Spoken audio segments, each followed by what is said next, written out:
नमस्कार, आप देख रहे हैं न्यूज़ 18 बिहार झारखंड। मैं आपके साथ लक्ष्मी और मैं हूं आपके साथ रुचिका राज। इस वक्त की एक बड़ी खबर मिल रही है। पीएम मोदी एक बार फिर से बिहार दौरे पर आएंगे। देखिए, 15 सितंबर का वो दिन होगा। पूर्णिया आने वाले हैं पीएम मोदी। बीजेपी प्रदेश अध्यक्ष दिलीप जायसवाल ने इस बारे में जानकारी दी है। पूर्णिया से बिहार को हजारों करोड़ की सौगात देने वाले हैं। सीमांचल को साधने के लिए पीएम मोदी आ रहे हैं। पूर्णिया एयरपोर्ट का पीएम आकर उद्घाटन करेंगे। तो दिलीप जायसवाल ने इस बारे में जानकारी दी है। ये बड़ी खबर बिहार दौरे को लेकर प्रधानमंत्री नरेंद्र मोदी का। देखिए, अभी कुछ दिन पहले पीएम मोदी बिहार आए थे और एक बार फिर से बिहार आने की खबर मिल रही है। मैं दे देना चाहता हूं इसी बीच में कि इस देश के यशस्वी प्रधानमंत्री श्री नरेंद्र मोदी जी का कार्यक्रम 15 सितंबर को पूर्णिया और सीमावर्ती क्षेत्र के जिला में हुआ है और उस दिन हजारों करोड़ का सौगात भी मिलेगा। और पूर्णिया एयरपोर्ट से अभी तक पटना दरभंगा एयरपोर्ट से हवाई जहाज का परिचालन हो रहा था।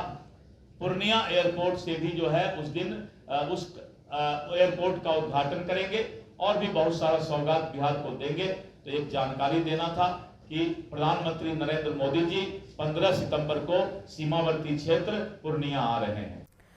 देखिए, एसआईआर के खिलाफ राहुल गांधी की वोटर अधिकार यात्रा को मजबूती देने प्रियंका गांधी और तेलंगाना की मुख्यमंत्री रेवंत रेड्डी पहुंचे। लेकिन रेवंत रेड्डी के बिहार आते ही उनका एक पुराना बयान चर्चा में आ गया और एनडीए नेता राहुल गांधी पर निशाना साधने लगे।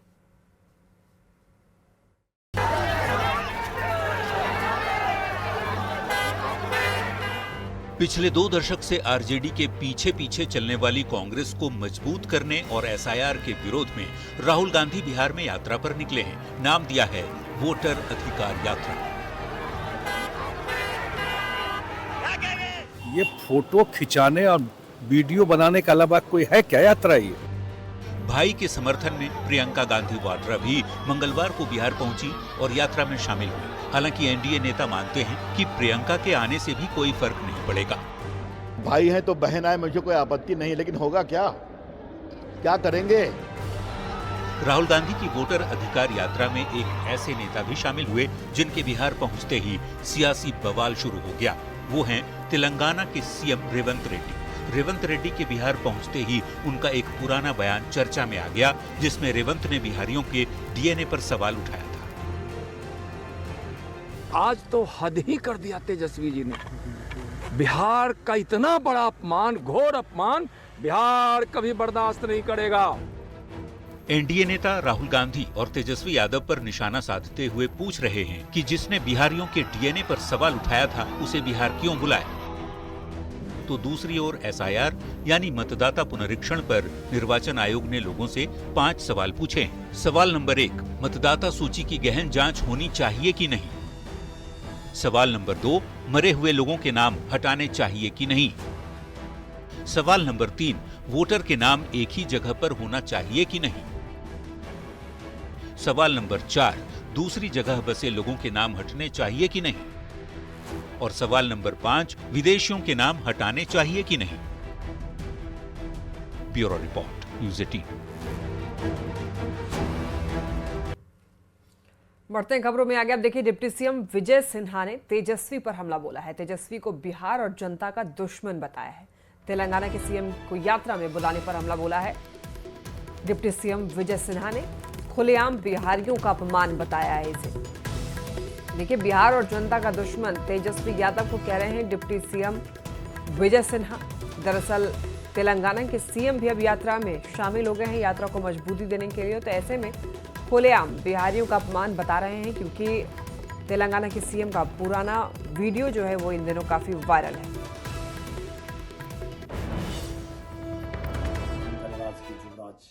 बिहार की अस्मिता और स्वाभिमान पर हमला करने वाले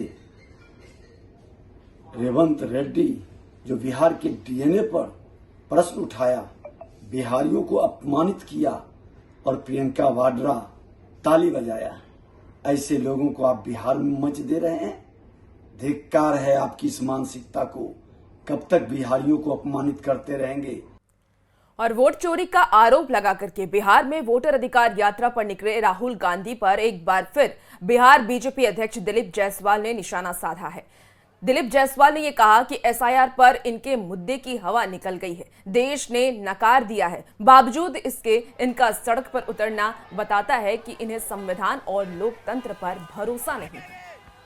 ये एसआईआर का मामला मैंने पहले भी कहा कि इनका टायर पंचर हो चुका है और इनका हवा निकल गया, क्योंकि मतदाता ने उनके इस मुद्दा को नकार दिया है, पूरे देश के अंदर नकार दिया है। और जब माननीय उच्चतम न्यायालय इस मामला को देख रही है, उसके बाद राहुल गांधी जी के द्वारा या इंडी गठबंधन के द्वारा रोड पर आकर इस बात की चर्चा करना, यह सीधा बताता है कि उनको न संविधान पर भरोसा है न लोकतंत्र पर भरोसा है। राहुल गांधी के वोटर अधिकार यात्रा पर बीजेपी के राष्ट्रीय प्रवक्ता शाहनवाज हुसैन ने हमला बोला है। शाहनवाज हुसैन ने यह कहा, राहुल गांधी की यात्रा पूरी तरह से फ्लॉप साबित हो रही है। यात्रा में केवल टिकट की इच्छा रखने वाले नेता और उनके साथ घूमने वालों की भीड़ है और इस यात्रा का कोई नतीजा नहीं निकलने वाला है। राहुल गांधी की यात्रा पूरी तरह फ्लॉप हो रही है। टिकट की इच्छा में इच्छाधारी नेता घूम रहे हैं, अपने वर्कर को ला रहे हैं, आपस में एक के पोस्टर पर दूसरा पोस्टर लगा रहा है। इसलिए कांग्रेस पार्टी तेजस्वी यादव के नाम पर सहमत नहीं हो रही। इस यात्रा में सबसे बड़ा इनके मंथन से जो सबसे बड़ा अमृत यही निकला है कि राहुल गांधी ने तेजस्वी यादव को मुख्यमंत्री को उम्मीदवार मानने से भी इनकार किया है। तो जनस्वराज के संयोजक प्रशांत किशोर ने लालू प्रसाद यादव के मुस्लिम वोटर में सेंधमारी शुरू कर दी है। मोतिहारी के बाबू सभागार में मुस्लिम एकता सम्मेलन का आयोजन किया गया। सम्मेलन में काफी संख्या में मुसलमानों ने प्रशांत किशोर के प्रति विश्वास जताया। विधानसभा चुनाव में प्रशांत किशोर का साथ देने का हाथ उठा करके ऐलान भी किया। वहीं प्रशांत किशोर ने सभा को संबोधित करते हुए कहा कि मुस्लिम भाइयों को नेताओं ने ठगने का काम किया है। लालू प्रसाद ने बीजेपी का डर दिखा करके मुस्लिम वोट लिया। प्रशांत किशोर ने मुस्लिम समाज के साथ देने की अपील की। मुसलमान लोग कह रहे हैं, अरे भाई इनको हमारा वोट नहीं चाहिए, क्यों हमको इनसे बात करना है? बिल्कुल हम आपके मुंह पर कह रहे हैं, हमें आपका वोट नहीं चाहिए, हमें आपका साथ चाहिए, हमें आपकी दुआ चाहिए, हमें आपकी दुआ चाहिए। रहे हैं जिनको सिर्फ लालू जी का डर दिखाकर भाजपा और नीतीश वाले अभी तक वोट लेके आए हैं। जैसे आपको भाजपा का डर दिखाकर लालू जी वोट लेके आए हैं, वैसे ही नीतीश और भाजपा के लोग लालू जी का भय दिखाकर जो वोट ले रहे थे, अब उन लोगों ने अपने लिए रास्ता चुन लिया।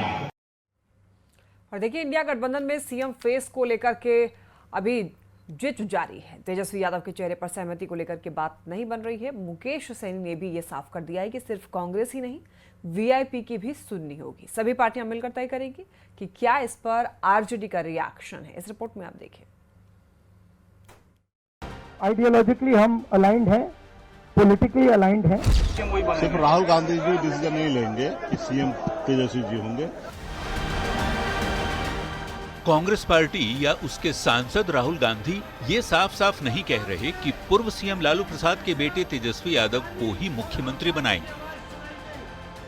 आइडियोलॉजिकली हम अलाइंड हैं, पॉलिटिकली अलाइंड हैं। अब तक तेजस्वी यादव को सीएम फेस बता रही विकासशील इंसान पार्टी के प्रमुख मुकेश सैनी ने भी यू टर्न ले लिया है। अब सैनी भी ये कहने लगे हैं कि तेजस्वी के चेहरे पर सिर्फ कांग्रेस ही नहीं, मेरी भी सुननी होगी। सिर्फ राहुल गांधी जी डिसीजन नहीं लेंगे कि सीएम तेजस्वी जी होंगे। गठबंधन के सभी दल जो है ना, वो सबको मिलकर डिसीजन लेना है और कोऑर्डिनेशन कमेटी बना हुआ, तो कोऑर्डिनेशन कमेटी पे ये सारी चीज चर्चा होगा। समय बीतता जा रहा है और सवाल गहराता जा रहा है। जैसे जैसे विधानसभा के चुनाव नजदीक आ रहे हैं, महागठबंधन में सीएम फेस पर सस्पेंस बढ़ता ही जा रहा है। राष्ट्रीय जनता दल के सुप्रीमो लालू प्रसाद एक दो नहीं बल्कि कई बार दावा ठोक चुके हैं कि मुख्यमंत्री बनेंगे तो तेजस्वी यादव ही। पर खुद को ए टीम बता रही कांग्रेस के नेताओं को तेजस्वी का नाम लेने में हिचकी आ रही है। जबकि आरजेडी लगा रही यही पुकार, हमें चाहिए तेजस्वी सरकार। और चुनाव के बाद या चुनाव के पहले हमें मुख्यमंत्री का कब ऐलान करना है, ये निर्णय भी हम सामूहिक रूप से करेंगे। और सब लोग इस बात को महसूस कर रहे हैं कि बिहार की जनता की है पुकार, हमें चाहिए श्री तेजस्वी सरकार। इस बात का एहसास सबको हो रहा है। सत्ता के शीर्ष पर बैठने के लिए सिर्फ उठव्वल इंडिया गठबंधन में सीएम फेस पर जिज को लेकर एनडीए भी चुटकी ले रहा है। और कांग्रेस, जो कि राजद की सबसे बड़ी एलाई है, वही जब राजद को मानने को तैयार नहीं है, वही जब तेजस्वी को मानने को तैयार नहीं है, तो फिर तेजस्वी का भविष्य क्या है, ये तो बिल्कुल स्पष्ट है। कुल मिलाकर इन पार्टियों के बीच की आपसी प्रतिस्पर्धा और नूरा कुश्ती जनता के सामने है। जनता कभी ऐसे गठबंधन को कोई मौका नहीं देने वाली है। सत्ताधारी दल टिप्पणी कर रहे हैं, तेजस्वी यादव को लेकर कांग्रेस पार्टी या राहुल गांधी का दिल नहीं पिघल रहा और अब मुकेश सहनी ने भी यू टर्न ले लिया है। ऐसे में बड़ा सवाल है कि क्या इंडिया गठबंधन बिना सीएम फेस के ही चुनाव मैदान में उतरेगा? अगर ऐसा हुआ तो इसका नतीजा क्या होगा? पटना संवाददाता अमित कुमार और सुपौल रिपोर्टर अमित झा के साथ ब्यूरो रिपोर्ट, न्यूज़ 18।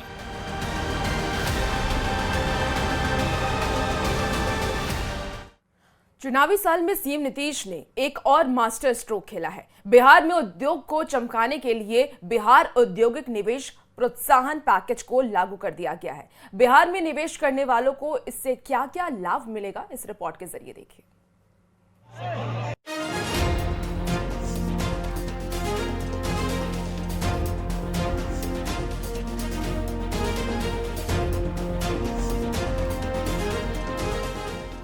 नौकरी के बाद इंडस्ट्री चमकाने का ऐलान।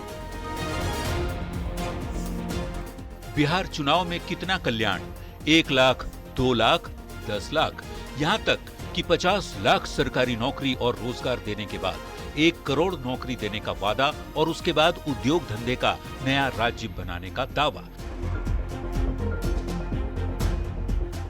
1000 नौकरी दीजिए और 10 एकड़ जमीन मुफ्त में लीजिए।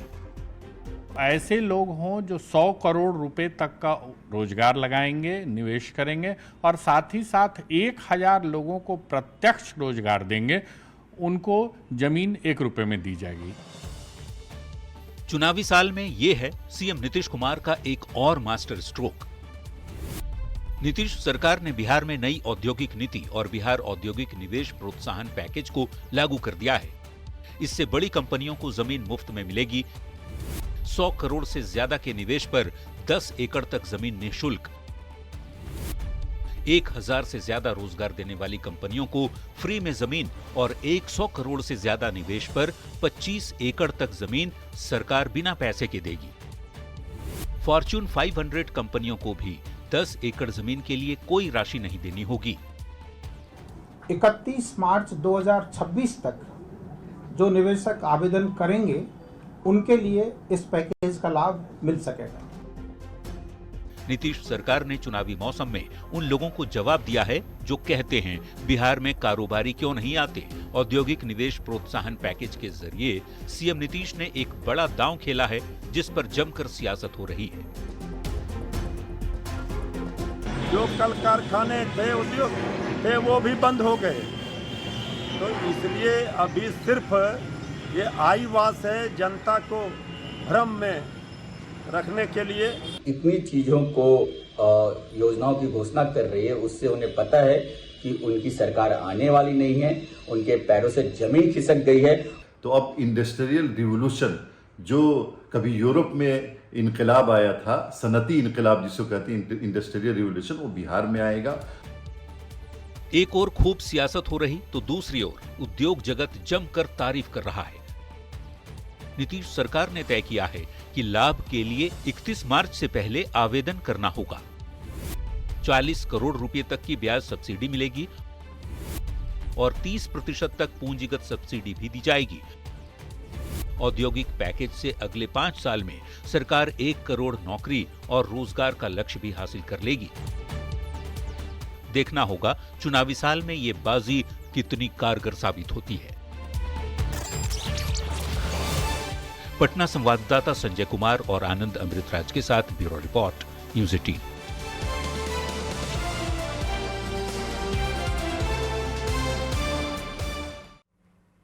पटना में देखिए बवाल मचा हुआ है। हिंसा और आगजनी के बाद पटना पुलिस ने बड़ा एक्शन लिया है। पुलिस ने पूरे मामले का खुलासा करते हुए 40 लोगों को गिरफ्तार किया है, जबकि 62 लोगों को हिरासत में लिया गया है। देखिए, ऐसे में पुलिस का ये दावा है कि ये सुनियोजित साजिश थी।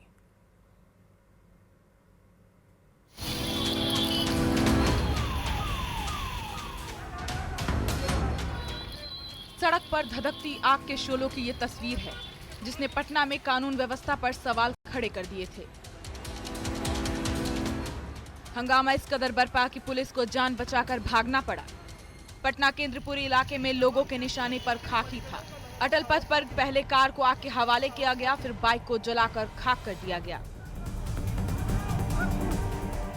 फिर पुलिस पर पथराव भी हुआ। सड़क पर हिंसा और तांडव की तस्वीरों ने सबको डरा कर रख दिया।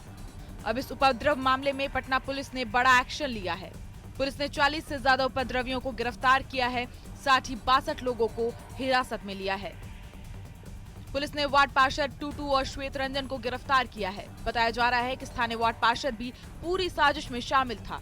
उपद्रवी पैसे के बल पर बाहर से बुलाए गए थे।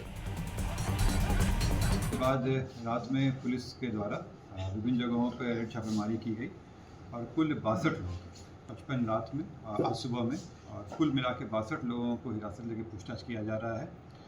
इनमें कुछ वहाँ के लोकल रहने वाले हैं और कुछ लोगों को बाहर से भी लाके उपद्रव कराया गया था। इस पूरे मामले में जो 2 मेन षड्यंत्रकर्ता थे वो वहाँ के लोकल वार्ड पार्षद टूटू नाम से हैं। इनके द्वारा एक व्यक्ति हैं श्वेत रंजन, जो मूल रूप से घुसवरी के रहने वाले हैं, जाकर धरना प्रदर्शन करते हैं। इसमें टूटू के द्वारा उनसे संपर्क किया गया था 1 हफ्ता पहले और उनके बीच में हुआ था कि इसको एक बड़ा राजनीतिक तुल दिया जाना है। व्यक्तियों के द्वारा वहाँ पे आगजनी का काम भी किया गया, पथराव भी किया गया और इसके अलावा वहाँ पे जो पत्थरबाजी पुलिस पे हुआ था, सारा काम उनके द्वारा किया। पटना पुलिस ने ये भी खुलासा किया कि इस पूरी हिंसा में पीड़ित परिवार का इस्तेमाल किया गया था। पुलिस ने ये भी बताया कि बच्चों की रहस्यमय मौत को लेकर अब तक जांच रिपोर्ट में हत्या की पुष्टि हुई ही नहीं है। वो पुरानी घटना जिसके बारे में संदर्भ में लोग किए थे, इसमें जो पीड़ित परिवार है उनका मानसिक रूप से उनका इस्तेमाल किया गया। उनको भी जानकारी नहीं थी कि इस तरह का षड्यंत्र किया जा रहा है। वो बाहर से आए और उनको तुरंत उस भीड़ पहले से इकट्ठा की गई थी, उनको लाया गया। उनको भी जानकारी नहीं थी कि इसका इस तरह से किया जाएगा। पुलिस के द्वारा उनके साथ जो भी पोस्टमार्टम रिपोर्ट आया सब साझा किया गया था। मेरे द्वारा आप लोगों को भी बताया गया है इसमें कि क्या अच्छी घटनाएं हुई हैं, किस तरह की चीज़ें रिपोर्ट आई हैं। हत्या का अभी तक पुष्टि नहीं हुई है। पटना में हंगामा, बवाल और आगजनी की तस्वीरों ने सबको दहशत में डाल दिया था, लेकिन पुलिस ने पूरे मामले का पर्दाफाश कर दिया है। पुलिस के एक्शन से ये साफ हो गया है कि अगर कानून व्यवस्था को हाथ में लोगे, बर्बादी की राह पर चलोगे तो बचोगे नहीं। न्यूज़ 18 के लिए पटना से शैलेंद्र कुमार के साथ संजय कुमार की रिपोर्ट।